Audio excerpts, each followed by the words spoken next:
അപ്പം എൻ്റെ ഒരു അഭിപ്രായം വെച്ചിട്ട് ഏറ്റവും ഈ ഒരു കോഴ്സ് ഇവിടെ ചെയ്തത് വെച്ചിട്ട് എനിക്കൊരു നഷ്ടം സംഭവിച്ചിട്ടില്ല. പിന്നെ അതേപോലെ തന്നെ ടീച്ചർമാർ കുറച്ചും കൂടി ഇൻഡെപ്താണ്. നമുക്ക് പറഞ്ഞു തരുന്ന ഒരു ടോപ്പിക്ക് കറക്റ്റായിട്ട് ക്ലിയർ കട്ട് ആക്കിയതിന് ശേഷമേ അവർ അടുത്ത ടോപ്പിക്കിലേക്ക് പോകുന്നുള്ളൂ. എൻ്റെ പേര് അഭിനന്ദ്.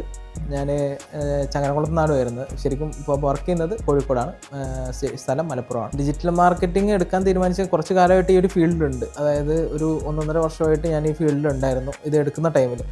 അപ്പം ഈ ഒരു ഫീൽഡിനെ പറ്റിയിട്ടുള്ളൊരു ബേസ് നോളേജ് എനിക്ക് കിട്ടിയിട്ടുണ്ടായിരുന്നു. അപ്പം കുറച്ച് ഡെപ്തായിട്ട് പഠിക്കണം എന്നുള്ളൊരു ഇതുകൊണ്ടാണ് നമ്മൾ ഡിജിറ്റൽ മാർക്കറ്റിംഗ് ചൂസ് ചെയ്തത്. IB എന്താണെന്ന് വെച്ച് കഴിഞ്ഞാൽ ഞാൻ പറഞ്ഞ പോലെ AI ബേസ് ചെയ്തിട്ടുള്ള സൈഡാണ് എനിക്ക് വേണ്ടിയിരുന്നത്.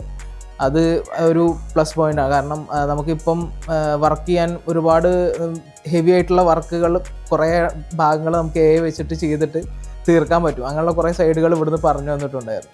അപ്പം ആ ഒരു സൈഡ്. പിന്നെ അതേപോലെ തന്നെ ടീച്ചർമാർ കുറച്ചും കൂടി ഇൻഡെപ്താണ്. നമുക്ക് പറഞ്ഞു തരുന്ന ഒരു ടോപ്പിക്ക് കറക്റ്റായിട്ട് ക്ലിയർ കട്ട് ആക്കിയതിന് ശേഷമേ അവർ അടുത്ത ടോപ്പിക്കിലേക്ക് പോകുന്നുള്ളൂ.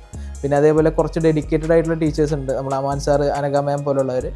അവർ ഇതേപോലെ തന്നെ എന്താ പറയുക, ടോപ്പിക്കിൻ്റെ എൻഡിൽ ഒരു 3-4 ക്ലാസ് വെച്ചിട്ട് അവർ ടോപ്പിക്ക് നമ്മളെടുത്ത ഒരു റിവിഷൻ പോലുള്ളൊരു സംഭവം അവർ ചെയ്തു തന്നിട്ടുണ്ടായിരുന്നു. ഓരോരോ യൂട്യൂബ് വീഡിയോസിൽ ഇന്ന ഏരിയയിൽ ഒരു ചെറിയ ഭാഗം കണ്ടു, ആ ഒരു രീതിയിൽ ചെയ്യാം, ആ ഒരു രീതിയിൽ ചെയ്യുന്ന എൻ്റെ ഒരു ഐഡിയ വെച്ചിട്ടാണ് ഞാൻ ചെയ്തിട്ടുണ്ടായിരുന്നു. അതുകൊണ്ട് പ്രോപ്പറായിട്ടുള്ളൊരു എഡ്യൂക്കേഷൻ എന്നുള്ള രീതിയിൽ ഉണ്ടായിരുന്നില്ല. ഇവിടെ വന്നതിന് ശേഷമാണ് കറക്റ്റായിട്ട് ഈ ഒരു പാറ്റേണിലാണ് ഇത് പോകേണ്ടത്. ഫസ്റ്റ് നമ്മൾ എന്താ പറയുക, കണ്ടന്റ് ഷെഡ്യൂൾ ചെയ്തിട്ട് അടുത്ത് ചെയ്യണം. ആ ഒരു മെത്തേഡിലേക്ക് നമ്മൾ എത്തിയത് ഇവിടെ വന്ന ടീച്ചർമാർ ആ ഒരു രീതിയിൽ പറഞ്ഞു തരും. ഇൻറ്റേൺഷിപ്പ് കാര്യങ്ങളിൽ നമുക്ക് അതിനെ പറ്റിയിട്ട് കുറച്ച് കൂടുതലായിട്ട് ഡീറ്റെയിൽസും തന്നതിന് ശേഷം ഓൺലൈനിൽ ചൂസ് ചെയ്യാതിരിക്കുന്ന ഒരാൾ പൊതുവേ വർക്ക് ബേസ് ചെയ്തിട്ട് ആ ഒരു രീതിയിൽ എന്തെങ്കിലും ഒരു ക്ലാഷ് അല്ലെങ്കിൽ പഠിച്ചുകൊണ്ടിരിക്കുന്നോ അങ്ങനെയുള്ള രീതിയിൽ എന്തെങ്കിലും ആയിരിക്കും.